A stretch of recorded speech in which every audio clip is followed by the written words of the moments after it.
Psicólogos sin Fronteras, nuestro lado más humano. Saludos colegas, mi nombre es Luis Guillermo Gómez Rosales, soy coordinador local para Psicólogos sin Fronteras en Baja California.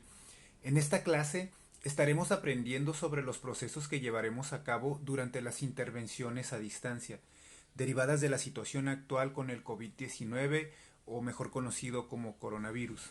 Los puntos que estaremos revisando serán: uno, el miedo. Segundo, el estrés. Tercero, las manifestaciones psicológicas de estos factores. Cuarto, el modelo CASIC y cómo lo aplicaremos para evaluar la intervención durante el apoyo que brindaremos. Quinto, el afrontamiento. Y sexto, la terapia cognitivo-conductual y su aplicación en las intervenciones a distancia. Comenzaremos con el miedo. ¿Qué es el miedo? Imaginemos al miedo como un sistema de alarma, uno que nos hace saber por medio de mecanismos de acción, tanto fisiológicos, mentales y emocionales, que algo no está bien. ¿Cómo es relevante el miedo en el contexto de la intervención a distancia? Bueno, este nos permite que al reconocer los patrones indicativos de este estado, nosotros como respondientes de la salud mental podemos modular nuestra intervención en base a estas respuestas.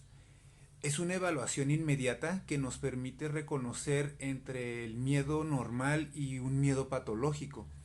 Recordemos que durante una llamada de apoyo psicológico, detectar este factor nos permite llevar a cabo un proceso apegado a la necesidad inmediata del paciente, su miedo, ya que si este es un miedo normal, podemos aplicar técnicas en concordancia con este miedo en particular y que pueden estar basadas en el flujograma que tendremos a nuestra disposición durante estas intervenciones y aplicar aquello que es pertinente al paciente en particular que estamos atendiendo.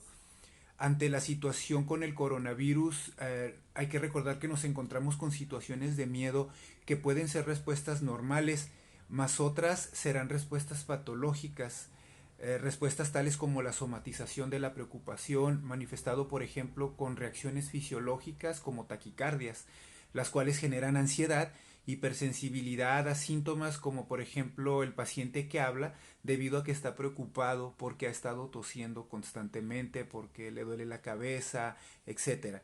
Cosas que puede asociar a las características del virus.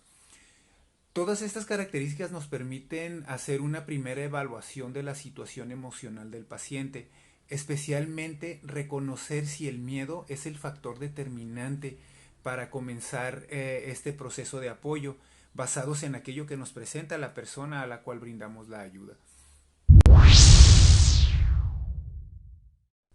Ante la respuesta de situaciones de emergencia, las personas pueden generar miedos irracionales que llevan de manera automática al estrés.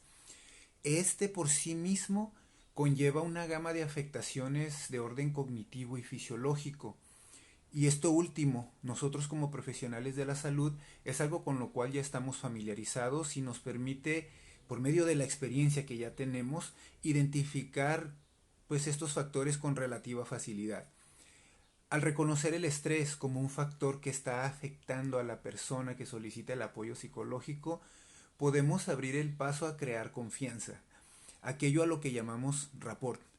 Esto es así porque proyectamos una imagen de ayuda al hacerle saber que estamos brindándole apoyo en ese momento, en el presente.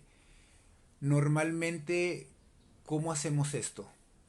Un claro ejemplo son las palabras que comunican la intención de estar allí para la persona.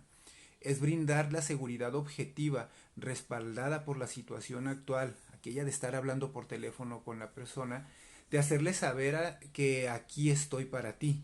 Te escucho, no te juzgo y deseo ayudarte. ¿Qué tipos de estrés podemos identificar durante las intervenciones a distancia? En primer lugar, tenemos el estrés agudo. Este se manifiesta debido a situaciones que sobrepasan las capacidades emocionales del individuo y que se manifiestan activando los mecanismos que salvaguardan el bienestar de la persona y que clínicamente hablando tiene una duración de aproximadamente 6 meses. En segunda instancia tenemos el estrés crónico y este lo reconocemos cuando los síntomas, estos mismos síntomas se extienden más allá de los 6 meses de duración. Y por último tenemos el estrés postraumático. Este en sí mismo es ya un factor preocupante que debemos de tomar en consideración durante nuestras intervenciones y este se manifiesta cuando los síntomas se extienden hasta por 12 meses y muestra características muy específicas, características tales como volver a experimentar los síntomas que generan el malestar o lo que es revivir. Algo le recuerda el trauma y siente ese miedo de nuevo. Por ejemplo, algunos de ellos son los flashbacks, estos que le hacen sentir como si estuviera pasando por el evento nuevamente, las pesadillas, pensamientos aterradores, síntomas de evasión al intentar evitar situaciones o personas que desencadenan recuerdos del evento traumático, hipervigilancia, reactividad. Estos pueden causar nerviosismo o estar constantemente atento al peligro. Síntomas cognitivos y del estado de ánimo, los cuales consisten en cambios negativos en creencias y en general en sus sentimientos. Incluyen problemas para recordar cosas importantes, pensamientos negativos sobre el mundo y las cosas que están sucediendo, sentir culpa o remordimiento. Una muy notoria es perder interés en cosas que la persona antes disfrutaba, problemas para concentrarse. Todas estas son características que debemos tener en consideración al momento de estar atendiendo al paciente, ya que nos capacita en brindar una intervención adecuada a la necesidad inmediata que se presenta durante la intervención. Esto nos lleva a hacer un análisis de las manifestaciones psicológicas que se presentarán durante una intervención a distancia, ya que éstas serán una derivación de las características antes mencionadas, las cuales ya hemos analizado. Entonces, aquí las demandas a los psicólogos en esta etapa de una intervención a distancia pueden ser muy variadas. Dichas demandas suelen ser en el orden de, por ejemplo, contactar y conectar con el psicólogo que atiende. Esa es importantísima. Ofrecer confianza y seguridad al paciente. Proporcionar información veraz, por lo cual se vuelve importante aquí estar informado sobre los conceptos básicos del coronavirus, mismos que se cubren en esta capacitación. Facilitar la comprensión de la situación actual por la que el paciente pasa, asesorar en medidas de autocuidado, identificar y reducir los pensamientos distorsionados que puedan surgir durante la sesión o antes de la sesión. Es esencial explicar la normalidad que hay en las reacciones emocionales cognitivas y tanto las fisiológicas también por las cuales pasa y que pudieran manifestar los implicados en la intervención. Dar acciones o técnicas para reducir la ansiedad, investigar durante la llamada que el afectado duerme, come, bebe, ya que este puede ser otro factor que afecta su estado actual. Indagar si hay psicopatología previa, fomentar y reforzar las estrategias de afrontamiento ante esta situación, el sentimiento y control de autoeficacia, valorar factores de vulnerabilidad como los sociales, familiares, el medio ambiente, motivar al paciente a que busque apoyo especializado después de la intervención, si el profesional o si alguno de ustedes lo considera necesario. Todas estas manifestaciones que muestran las personas a las que atenderemos serán la medida de referencia con la cual practicaremos una evaluación con herramientas específicas, tales como el modelo CASIC, el cual revisaremos con detalle más adelante en el curso. Recordemos que como profesionales de la salud, uno de los enfoques que estaremos trabajando durante las intervenciones a distancia será el tema del afrontamiento y cómo podemos brindar herramientas inmediatas que den al paciente un sentido de empoderamiento ante la situación o ante su crisis. Puede ser algo tan simple como técnicas de respiración y relajación, actividades cotidianas constructivas tales como comunicarse con la familia, por ejemplo, aprender algo nuevo, leer, reconectar con las amistades y claro, todo esto dentro de las recomendaciones emitidas para la protección de la sociedad ante el peligro de un posible contagio. Aquí el sentido común del interveniente será importantísimo.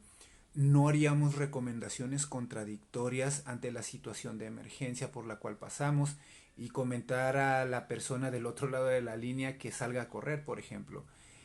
Aunque es buena recomendación para la salud del paciente, ante la situación actual no son las acciones adecuadas, ya que estaríamos cayendo en un conflicto ético al exponer al paciente a la probable infección o al empujarlo a que haga acciones que lo pueden llevar a esta infección.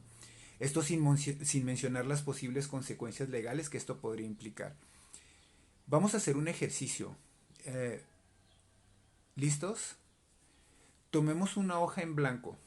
Los espero un momento. Ahora en esa hoja escriban cuáles fueran sus recomendaciones profesionales para el afrontamiento ante una situación donde la persona que pide el apoyo psicológico es derivada de una depresión causada por el encierro, por ejemplo, la preocupación ante el coronavirus y sus posibles consecuencias. Tomen en cuenta que en esta parte ustedes estarán tomando consideraciones profesionales, consideraciones durante la sesión y descansarán mucho de su trabajo en la experiencia personal, en la experiencia profesional que cada uno de ustedes ya tiene. Un psicólogo podrá recomendar leer un libro en particular, por ejemplo, sobre el tema de la depresión. Otro podrá recomendar hablar con un familiar cercano por videoconferencia, obviamente. Algún otro colega recomendará una meditación, etcétera. Cada cual tendrá sus recomendaciones específicas. Entonces, ¿qué recomendarían ustedes como profesionales para que el paciente termine la sesión con acciones concretas después de terminar la intervención? Adelante.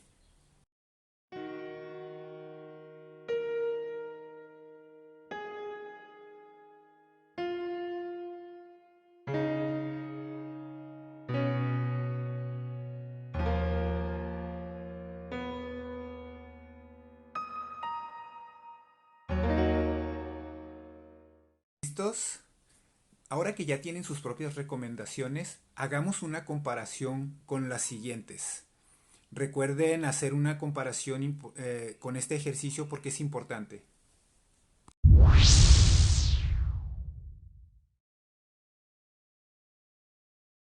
Bueno, ahora que ya terminaron el ejercicio, ¿cuáles fueron sus recomendaciones al hacer la comparación? ¿Eran similares? ¿Eran las mismas? Probablemente algunas otras que no están mencionadas.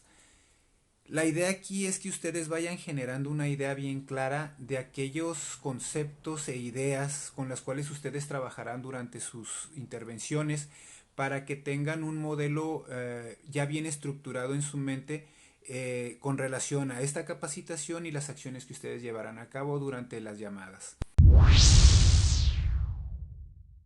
Y bueno, ahora pasemos a hacer revisión de la herramienta que debemos llevar a la práctica durante nuestras intervenciones, el CASIC. Pero antes de ello, repasaremos muy brevemente el modelo cognitivo-conductual con el cual nosotros como psicólogos ya estamos familiarizados, pero que es importante revisar para recordar sus principios básicos. Veámoslo como el desempolvar algo de ese conocimiento que ya tenemos. Este modelo es utilizado debido a su enfoque en tres aspectos importantes, y estos son los pensamientos, las emociones y los comportamientos o acciones que lleva a cabo la persona. Al ser este un proceso retroalimentativo no lineal, este modelo es efectivo para el fin de nuestras intervenciones porque con esta herramienta podemos hacer una revisión más objetiva de la raíz desde donde se genera el motivo por el cual las personas pues requieren la ayuda psicológica. Ah, aquí es importante tener en cuenta esta parte porque nos permite evaluar en esos tres aspectos cómo llevaremos a cabo nuestra intervención o qué factores tomaremos como referencia para hacer una mejor intervención. En este proceso, las afecciones del paciente pueden ser derivadas de una situación en particular o una acción que afecta el estado emocional de la persona y por ende afecta su estructura mental. Esto incluye sus razonamientos, imágenes, conclusiones y percepciones de las condiciones inmediatas y futuras. Y este es retroalimentativo, ya que uno afecta al otro y es circular, mas no lineal. ¿Qué quiero decir con esto? Que no necesariamente una situación afecta a las emociones o los pensamientos al comportamiento. Tanto el uno como el otro pueden ser la raíz desde donde se genera un comportamiento, una emoción o algún pensamiento en general. La manera en que pienso puede afectar mis emociones o mis emociones a mis acciones y estas a su vez a mis pensamientos o viceversa. La idea aquí es saber que alguno de estos aspectos puede ser el causante o el disparador de los motivos que llevaron al paciente a pedir el apoyo psicológico.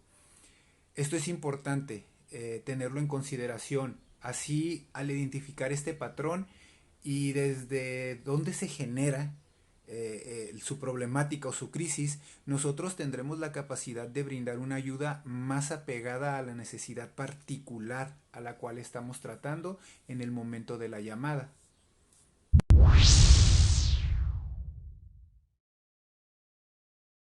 Lo anterior nos lleva a hacer un estudio del modelo CASIC y cómo lo utilizaremos durante las intervenciones. Al llevar a cabo la intervención de primera instancia a través de las tecnologías de la comunicación, ya sea el teléfono, el internet o videollamada, el psicólogo o psicóloga puede ayudar durante el proceso de disminución del estado de estrés o el peligro por el cual atraviesa una persona que pide apoyo. Además de ayudarlos a encontrar la manera de enfrentarse a las circunstancias de la vida que pasa en ese momento, tomando en cuenta que la meta de este tipo de intervención en primera instancia consiste en que el usuario, el paciente, logre recuperar el equilibrio que tenía antes del incidente que precipitó la crisis y que de una o de otra manera le permita superar el momento crítico, haciendo referencia a la llamada de apoyo psicológico, obviamente, ya que nosotros seremos las personas que estaremos brindando, seremos el puente hacia este nuevo estado emocional. Nosotros como profesionales que intervienen en crisis psicológicas debemos considerar el perfil CASIC del usuario o del paciente, el cual hace referencia a 5 subsistemas del individuo que pueden hacerse presentes durante la crisis. Estas son la conductual, el afectivo, el somático, la interpersonal y el cognitivo. Aquí cabe mencionar que haremos un análisis del perfil CASIC a partir de dos momentos importantes. El primero, el funcionamiento CASIC del individuo previo a la crisis que lo llevó a pedir apoyo, previo a la llamada. Y segundo, el funcionamiento CASIC durante la crisis que atendemos, durante la llamada telefónica o durante la videoconferencia. En la primera, ¿qué debemos tomar en consideración? Bueno, analizaremos rápidamente cómo afrontaba las situaciones, los recursos con los que contaba, fortalezas y debilidades, conflictos no resueltos a lo mejor, insatisfacción con algún aspecto de su vida, etcétera. Así es porque el profesional de esta manera, nosotros como profesionales desglosaremos aquello en lo cual enfocaremos nuestra intervención para poder ayudar al paciente. Por ejemplo, imaginemos que una mujer llama en crisis y menciona que está preocupada por la situación del coronavirus. Pero una vez que comenzamos la intervención y profundizamos en cómo ella afrontaba la situación, nos damos cuenta, por medio de su discurso existencial, por medio de lo que nos cuenta, que terminó con su pareja días antes de que se precipitara su estado emocional y que entrara en crisis. Y nos comenta que estando con su pareja, o cuando su pareja estaba presente, ella se sentía segura y no le preocupaba la emergencia social debido a que su pareja la apoyaba y la hacía sentir segura. Ante una situación como la mencionada, ¿cuál es la verdadera raíz del problema que precipitó su estado emocional actual? Puede ser el coronavirus, las circunstancias o el rompimiento con su pareja. Si la pareja formara parte todavía de su vida, ¿se sentiría de la misma manera y hubiera llamado para apoyo psicológico? Son preguntas que pueden llevarnos a analizar de manera más profunda la situación. Al hacer este análisis, esto nos lleva a un segundo momento en el cual se analiza el funcionamiento CACIC durante la crisis, de acuerdo a los aspectos que lo conforman, que son 5 principales, con la finalidad de que se determine el impacto que generó la crisis en la persona. ¿Y qué es lo que analizamos en base al CACIC? Bueno, en primer instancia, en la conductual, actividades o conductas en la persona antes y después de la crisis, con preguntas como ¿qué hacías antes de que comenzara la emergencia relacionada al COVID? ¿Cómo dormías? ¿Cuáles eran tus hábitos cotidianos? Esto para que demos perspectiva al paciente ante la situación actual. Por ejemplo, el hecho de preguntarle sobre sus hábitos regulares los lleva a analizar el posible hecho de que cambió sus hábitos debido al miedo y cómo los llevó a hacer este cambio.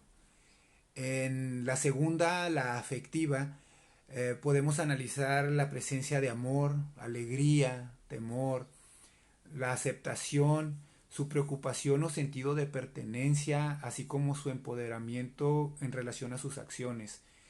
En el somático, conocer cómo el paciente está somatizando su salud debido a la preocupación, al miedo, a la ansiedad y cómo esto lo lleva a la enfermedad.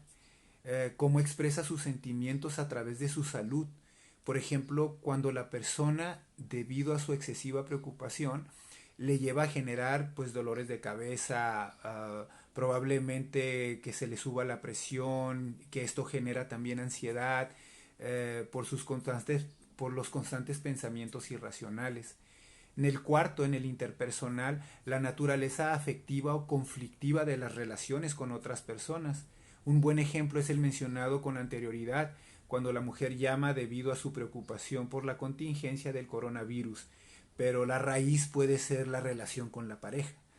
En el cognitivo debemos analizar todas aquellas representaciones que tiene de su realidad el paciente, su autoimagen, su filosofía de vida, su actitud positiva o negativa con relación a las circunstancias, etcétera.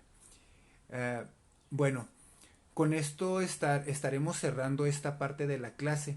Nuestra colega Hilda Esquivel estará llevando a cabo la siguiente parte de la clase. Ella es una especialista en el tema con experiencia de campo en atención a distancia y dará una excelente clase. Estaremos viéndonos en la próxima clase. Les agradezco su atención. Hasta luego.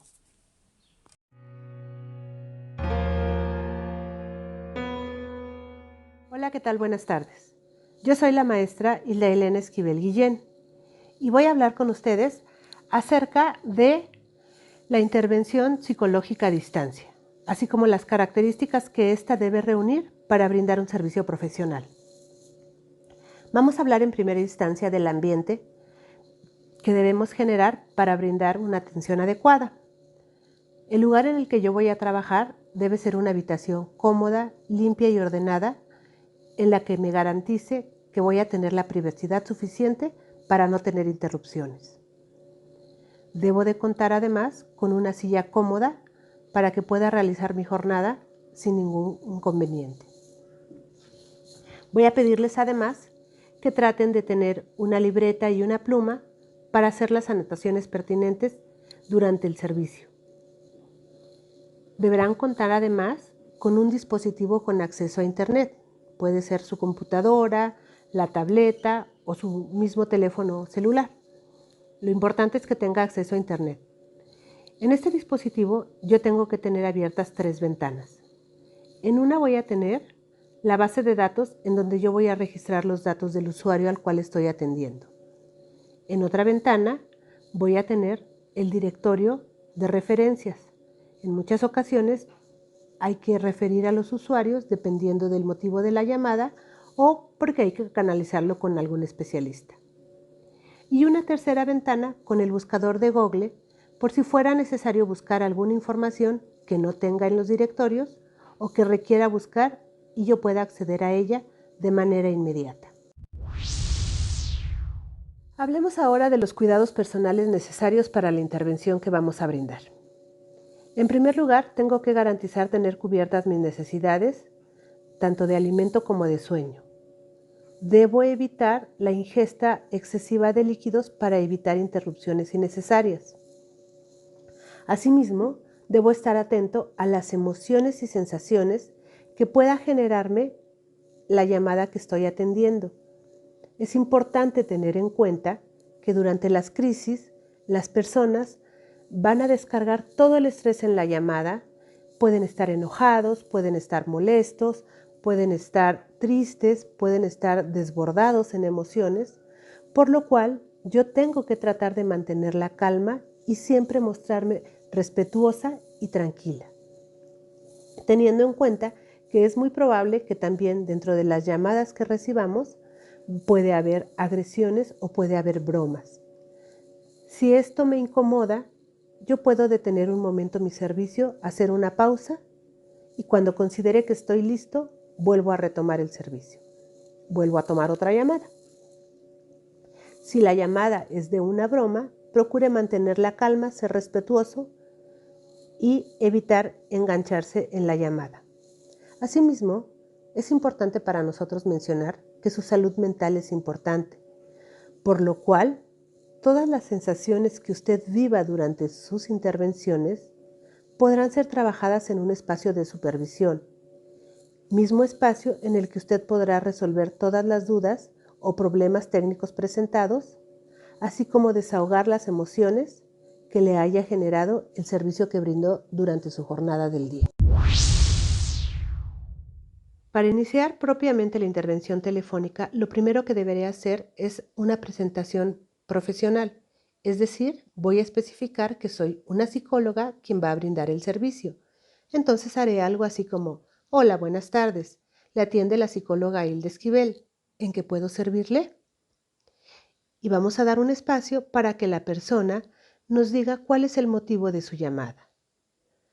Voy a escuchar atentamente y una vez que yo he descartado que no es una situación de emergencia o un riesgo suicida, voy a tomar los datos de la persona que está requiriendo el servicio, para lo cual le voy a especificar que toda la información que él comparta conmigo es confidencial.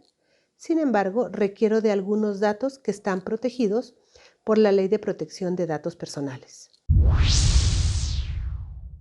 Una vez que usted ha recabado la información de la persona que está en la línea, pregunte en qué puede ayudarle. Aunque es importante saber que si desde el inicio de la llamada usted detecta que se trata de una emergencia o un riesgo suicida, deberá atender primero a la persona y posteriormente preguntar sus datos.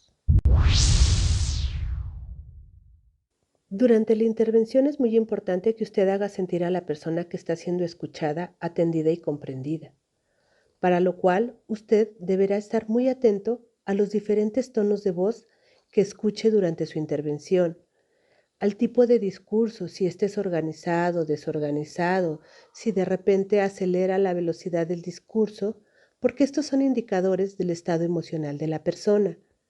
Debo estar siempre seguro que comprendo lo que me están diciendo. Si en algún momento algo no me queda claro, siéntase en la libertad total de preguntar lo necesario para saber que está comprendiendo lo que le quieren transmitir y para que la persona también sienta que está siendo escuchada. Diríjase siempre respetuosamente y por su nombre con la o el usuario. Pregunte qué sucedió, pregunte dónde estaba y trate de hacer que la persona haga la mayor descripción de la situación que le está narrando, porque esto le ayudará a poner en orden y a asimilar la situación que vivió y que pudo haber desencadenado la crisis. Una vez que hemos escuchado el motivo que detonó la crisis, vamos a tratar de acompañar a la persona para que normalice esta situación y los efectos que produjeron en ella, que las emociones que ha sentido son normales ante la situación que está viviendo, que no tiene nada de malo que los haya sentido, pero que es muy importante que él pueda aprender a encauzar y controlar estas emociones para que no le generen este tipo de situaciones que lo hacen sentir descontrolado, temeroso o inseguro. De ser necesario, usted aporte la información necesaria para evitar que tenga ideas irracionales, para disminuir la ansiedad o para disminuir falsas atribuciones. Si en el discurso de la persona usted encuentra que la persona está desbordada, le sugerimos utilizar técnicas de restablecimiento emocional, tales como la imaginería, la respiración diafragmática, la tensión-distensión, entre otras. Puede decirle, es válido lo que tú sientes. Sentir miedo o ansiedad es normal ante situaciones como estas. ¿Qué te parece si respiramos un poco juntos para que tú vayas relajándote un poco? Por favor, le pido que evite decir frases como no llores porque no te entiendo y no alcanzo a comprender lo que me dices. O estás hablando muy rápido y no te logro seguir. Recuerde que el paciente puede estar en una fase demasiado ansiosa y tenemos que dejar en primer lugar que descargue la emoción para después brindarle las técnicas necesarias que lo ayuden a controlarse y a relajarse. Identifique además el malestar que esta situación le pudo producir a la persona y el grado de desorganización que presenta. Identifique el estado mental, la orientación, el espacio temporal, el estado actual y el procesamiento cognitivo. Si detecta que a la persona le cuesta trabajo expresarse o identificar emociones, promueva frases como noto que esto te duele, parece que esto te puede provocar ganas de llorar. Creo que lo que me estás diciendo te genera molestia o te enoja. Tratemos de ayudar a ponerle palabras a las emociones cuando veamos que a la persona se le dificulta hacerlo para que la comunicación sea mucho más fluida.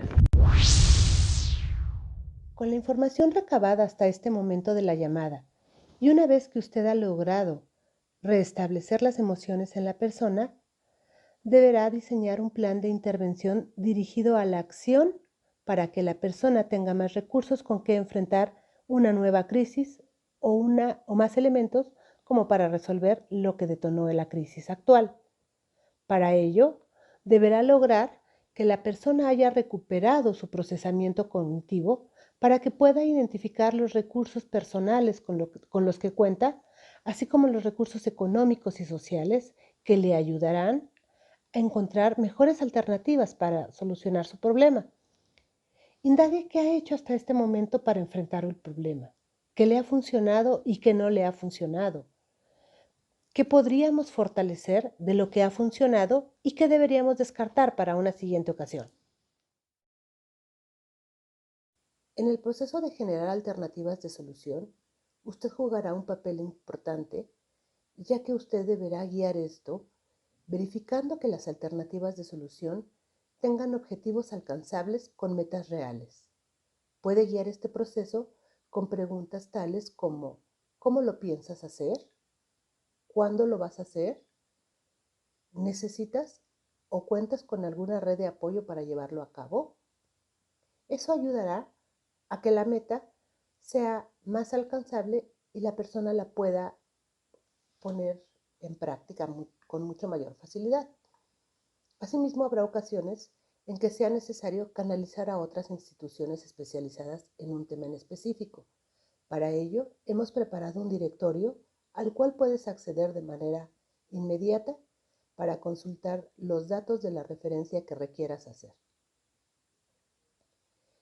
También es importante recordar que la intervención en crisis tiene como limitación el tiempo. Por lo tanto, deberá usted ser capaz de determinar el momento en que termina la intervención y, de ser necesario, canalizar a la persona con un servicio de consulta psicológica especializada. En caso de que la persona que usted haya atendido requiera de un seguimiento, deberá considerar los siguientes puntos. Las personas necesitan un acompañamiento constante, por lo cual, de ser necesario, deberá hacer una referencia a donde pueda recibir atención psicológica de manera subsecuente. Asimismo, no debe olvidar que esta es una intervención en crisis, la cual no debe sobrepasar más de 3 sesiones, dejando por lo menos 1 o 2 días entre una y otra cita para que usted pueda evaluar si la persona ha procesado lo que han venido trabajando. En cada llamada que usted vuelva a tener contacto con la persona, deberá realizar una evaluación rápida del estado mental en el que se encuentra la persona y de los avances que ha identificado hasta el momento. Para poder realizar un cierre de la intervención, necesitamos estar seguros que la persona ha recuperado el equilibrio emocional, así como su tranquilidad. Esto se lo debemos hacer notar a la persona con frases de noto que estás más tranquilo, ¿estoy en lo correcto? Motívelo también a poder utilizar las estrategias de solución que implementaron en conjunto y que evalúe los resultados. Podemos decirle que nuestra intervención ha concluido y que si requiere algo más en lo que podamos ayudarle. En caso de que usted considere necesario programar una nueva cita, no olvide que ésta deberá ser programada en una fecha y en un horario específico en el cual el usuario deberá llamar nuevamente para ponerse en contacto con usted. Si la llamada requiere de algún dato que usted no consiguió, de la misma manera agende el horario en el que le puede localizar para que usted le brinde la información que prometió. Al terminar esta última llamada, no olvide preguntar si hay algo más en lo que puede ayudarle. Una vez que usted haya concluido su intervención, le sugerimos tomar 10 minutos de descanso. En este tiempo, usted podrá relajarse, levantarse, caminar y, de ser necesario, ir al baño. Asimismo, le pedimos haga una autoevaluación de su estado de salud mental. No olvide estar pendiente de aquellas sensaciones y emociones que le puedan generar cierto tipo de estrés. De ser necesario, notifique a su supervisor para que lo pueda poner en descanso. No olvide que su salud mental es muy importante para nosotros.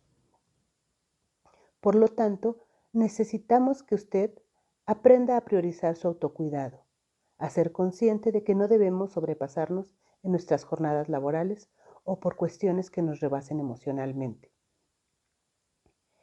Le pedimos que al concluir su jornada, llene el formulario correspondiente a la intervención que ha realizado el día de hoy.